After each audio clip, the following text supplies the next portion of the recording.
Olá pessoal, meu nome é Otávio, este é o canal Ramos da Videira e hoje eu estou aqui com mais um vídeo. E dessa vez é um vídeo que, assim como todos, são muito importantes, mas eu tenho focado muito na questão da morte e ressurreição de Jesus, que é o principal da mensagem de Cristo. Talvez vocês tenham percebido, porque nos últimos 2 vídeos eu fiz um vídeo sobre como foi a morte de Jesus, a verdade sobre a crucificação. Depois eu fiz a verdade sobre a ressurreição de Jesus. E hoje, nesse vídeo, eu falarei sobre por que Jesus teve que morrer. Por que o Senhor, porque o próprio Deus, Criador de todo o universo, teve que morrer. Porque o seu sangue tinha que ser derramado. Então, nesse vídeo nós vamos entender porque o próprio Deus morreu. Porque nós acreditamos que Deus morreu e Deus ressuscitou e venceu a morte. Então, nesse vídeo nós vamos entender por que ele tinha que fazer isso, por que ele tinha que fazer todo um processo para que a humanidade toda fosse salva. Por que a morte de Jesus era tão importante? Porque só pela morte nós poderíamos ser salvos. Então nós vamos entender tudo isso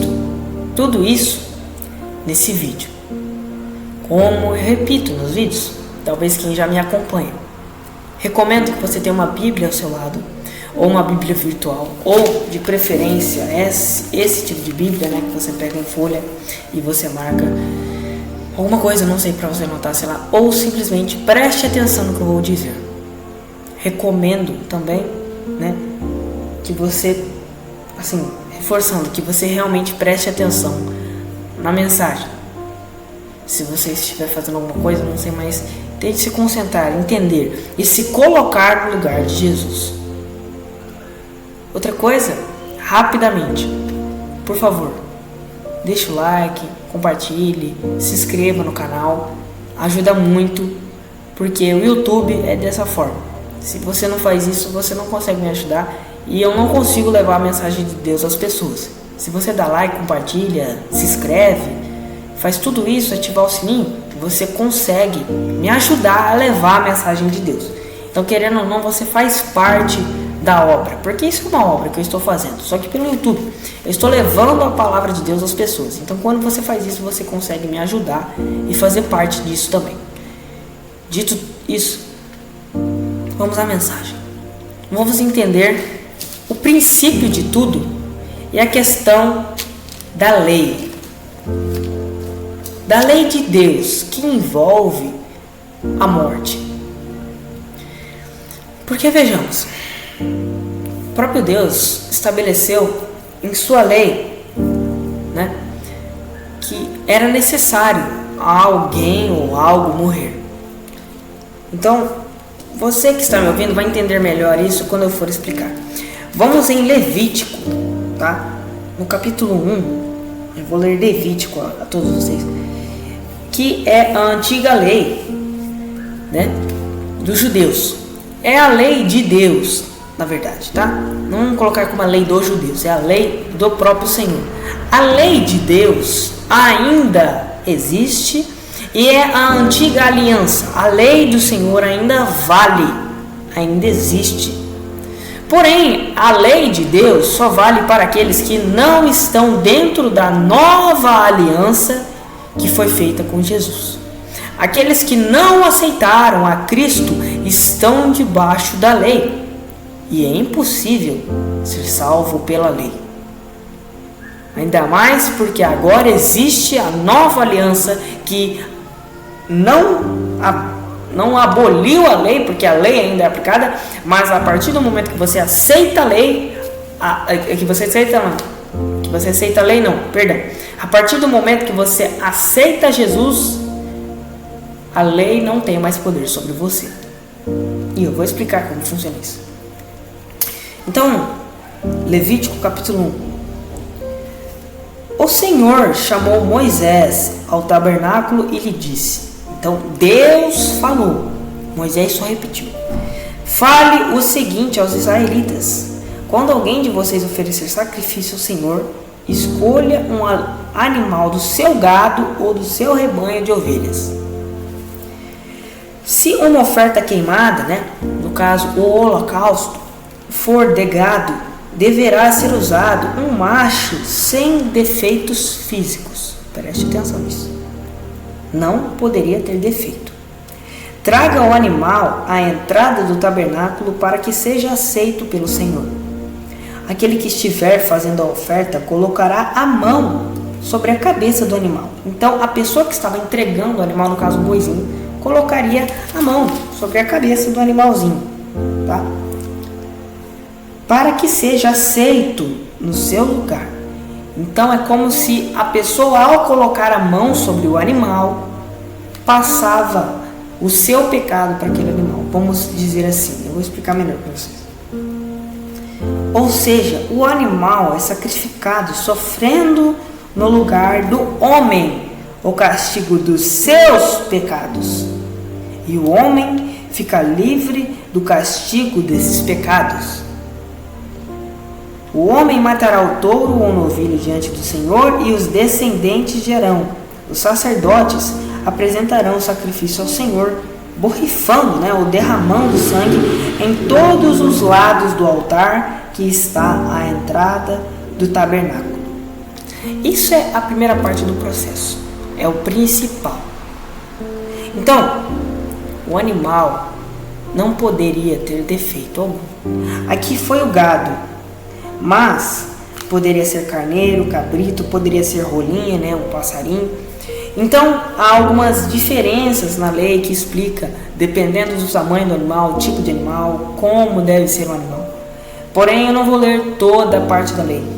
Também existe a oferta dos cereais, que é a oferta dos manjares com alimentos, trigo, farinha, Oferta de gratidão, que era aquilo que você queria agradecer a Deus, Oferta pelo pecado. Então, isso aqui é uma oferta a Deus, para que o homem fosse perdoado. O animal não poderia ter nenhuma mancha. Deveria ser forte e bonito, para representar algo puro, representar que era algo santo, simbolicamente. Então, aquele que estiver fazendo a oferta colocará a mão sobre a cabeça do animal para que a seja aceito no seu lugar. Ou seja, o animal é sacrificado, sofrendo no lugar do homem o castigo dos seus pecados. E o homem fica livre do castigo desses pecados. Então, o animal levava a condenação que era do homem. Nós, seres humanos, merecíamos a morte. Na época, para o homem ser limpo dos seus pecados, um animal precisava morrer no seu lugar. Então, era como se ele, ao pegar no animal e ao sacrificá-lo, os seus pecados fossem para aquele animal e o animal morresse e levava os pecados junto com ele, tá? E o homem era salvo, O homem era limpo dos seus pecados. Porque o animal representava retirado do pecado dele, representava que alguém morreu, representava que alguém foi condenado, porque alguém dentro da lei ou algum animal que seja, precisava ser morto. Porque se você errou algo da lei, você merecia a morte. Porém, Deus, no lugar de colocar um ser humano, ele preferiu colocar animais que as pessoas pudessem sacrificar para morrer em seu lugar. Por isso tinha toda uma coisa por detrás. Porém, o sacrifício do animalzinho não era permanente, porque não era uma vida humana pura. Não era uma pessoa sem mácula, sem pecado ou sem mancha. Era um animal.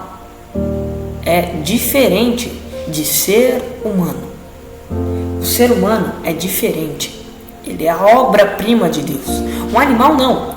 Um animal estava representando ali o ser humano morrendo. Então, por conta disso, ao sacrificar um animal, a pessoa, depois que pecasse, passasse um tempo, teria que sacrificar outro e outro, e todos os dias ela deveria sacrificar, ou simplesmente a pessoa deixava acumular pecados e no final da semana ia e sacrificava um animal. Então, quem queria ser mais justo e correto possível evitava mais pecados, né? Evitava pecar e sacrificava animais o tempo inteiro, principalmente quem tinha mais condições financeiras na época, né? Porque é caro você arranjar um animalzinho e o melhor animal que você tem, né? Os que valiam mais dinheiro para se vender. Então, tinha tudo isso por detrás. Agora a grande questão, vamos entender um pouco sobre como o pecado entrou na humanidade.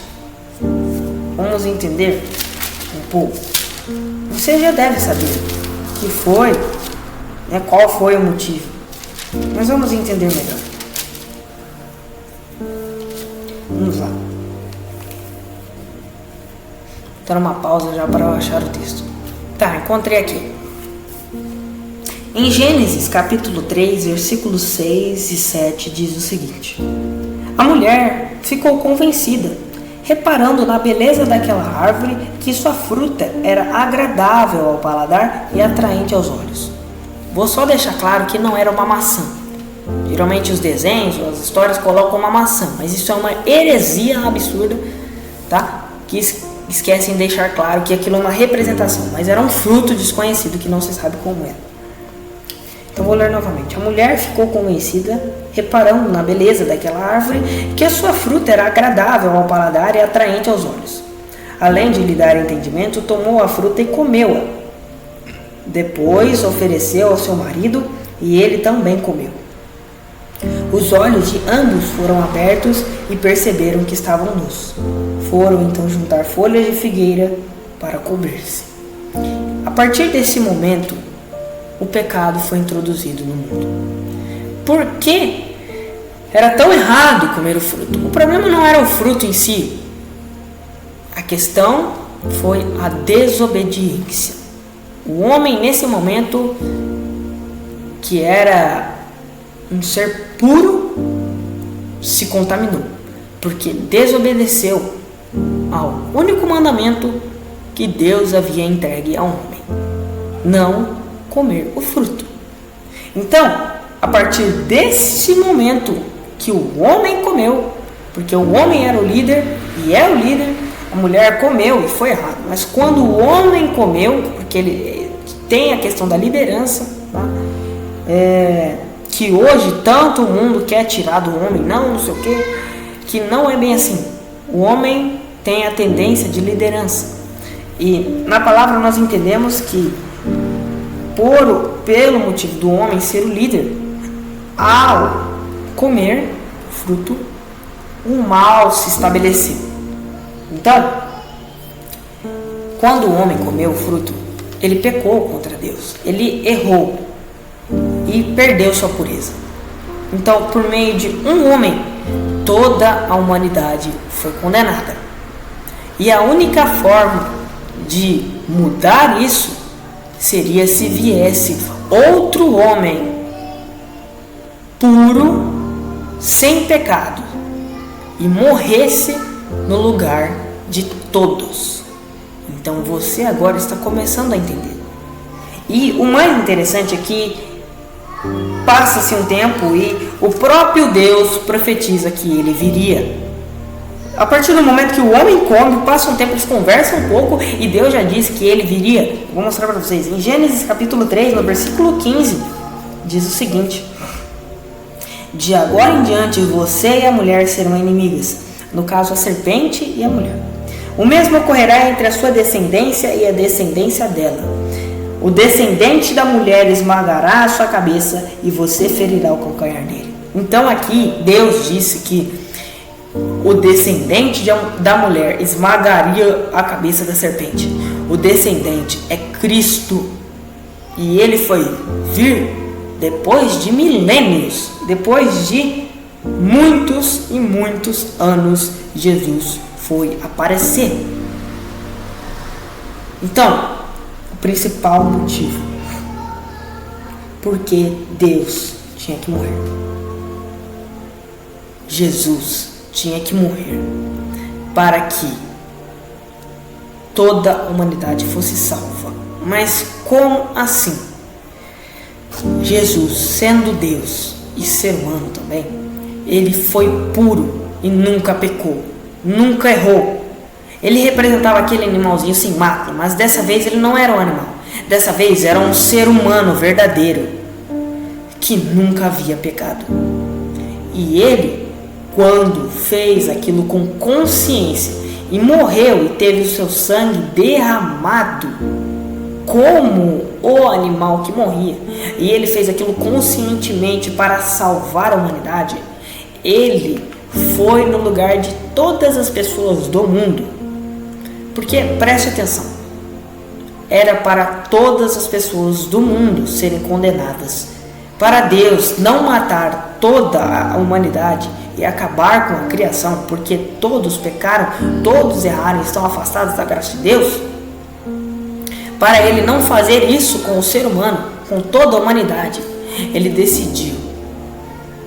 O próprio Deus, na sua glória, ele disse: não, eu vou. E ele foi, ele veio à terra e ele existiu. E a própria ciência não pode negar a sua existência, porque há provas. Ainda por cima há provas. Mas eu não acredito pelas provas, só estou afirmando que existe também para os incrédulos. E Jesus, o próprio Deus, se tornou um ser humano e viveu uma vida sem pecados, pura. Morreu, sofreu na cruz, derramou o seu sangue que é puro para lavar os nossos pecados, para nos salvar. E além disso, ele precisava morrer também para cumprir as profecias que diziam que ele morreria. E vejam muito bem algo muito interessante que diz lá no livro de Isaías. Em Isaías 53 nós vemos o sofrimento de Cristo e mostra que por suas pisaduras, por suas feridas nós seríamos sarados, nós seríamos libertos. Mas olha que interessante aqui, o que Deus disse por meio da boca de Isaías. Prestem atenção. Então, em Isaías, capítulo 1, versículo 18, Deus diz assim: venham, vamos discutir este assunto juntos, diz o Senhor. Por mais vermelhas que sejam as manchas dos pecados que vocês cometeram, eu limparei essas manchas completamente e deixarei brancas como a neve fresca. Mesmo que os seus pecados sejam vermelhos como sangue, eu os deixarei brancos como a lã. Então ele disse que limparia os nossos pecados. E há mais coisas, há mais profecias. Esse foi um exemplo apenas. Olha, quando nós pegamos aqui o livro de Ezequiel 34, que é muito bonito, eu recomendo que vocês leiam tudo. Olha que Deus diz: assim diz o Senhor, assim diz o soberano o Senhor, eu mesmo vou procurar encontrar minhas ovelhas e vou cuidar delas. Farei como um pastor que procura ovelhas perdidas de seu rebanho. Tomarei conta das minhas ovelhas, resgatarei minhas ovelhas de todos os lugares por onde elas foram espalhadas no dia de nuvens e escuridão. Então, Jesus é o cumprimento de todas as profecias que vieram antes dele. Agora, o cerne, o sentido do vídeo. Por que Jesus teve que morrer? A única forma de salvar uma vida humana, de salvar muitas vidas, era que uma vida pura e santa morresse no lugar de todos. Jesus recebeu a condenação que era sua, minha e de toda a humanidade. Toda a humanidade merecia a morte que Jesus teve, mas ele, por amor, decidiu morrer em nosso lugar. Vocês que me ouvem, eu peço que tentem compreender. O próprio Deus Ele criou tudo. Ele não precisava fazer isso. Ele não precisava morrer. O próprio Deus não precisava e não precisa de nós. Mas por nos amar tanto, por amar você que está me assistindo, por amar a mim e a toda a humanidade, Ele decidiu morrer. Ele decidiu fazer esse sacrifício por nós e ressuscitar para provar que é Deus e que está acima da morte e de tudo que existe. Jesus é real. Deus é real. A ciência não vai explicar Deus. A ciência não vai negar que pode existir Deus. A ciência não pode negar que há ou houve um Criador. A ciência não nega que pode ter existido um Criador. A ciência, olha a ciência. A ciência não consegue provar que eu estou errado, que você que é cristão está errado. A ciência não consegue provar que este livro é uma mentira. E sabe por quê? Porque não é. A Bíblia é verdade. Conhecereis a verdade e a verdade vos libertará. A verdade é a palavra. A verdade é Jesus. Jesus é o caminho, a verdade e a vida. Ninguém vem ao Pai senão por mim. Foi o que Jesus disse. Então, continue tendo fé e você será salvo. Jesus teve que morrer para nos salvar, porque era a única forma de a humanidade ser salva. Mas ele não tinha que morrer. Se ele quisesse salvar a gente, ele precisava morrer.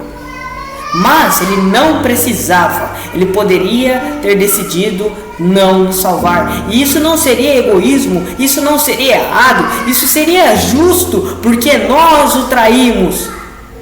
Mas ele, mesmo assim, não nos abandonou. Então, eu agradeço a todos que vocês assistiram. Fiquem com essa reflexão na mente de vocês. Entendam. Busquem ler a mensagem. Busquem ler a palavra de Deus e se instruir na verdade. Ore. Independentemente de tudo que acontecer. Agradeço a todos. Muito obrigado. Até a próxima e tchau.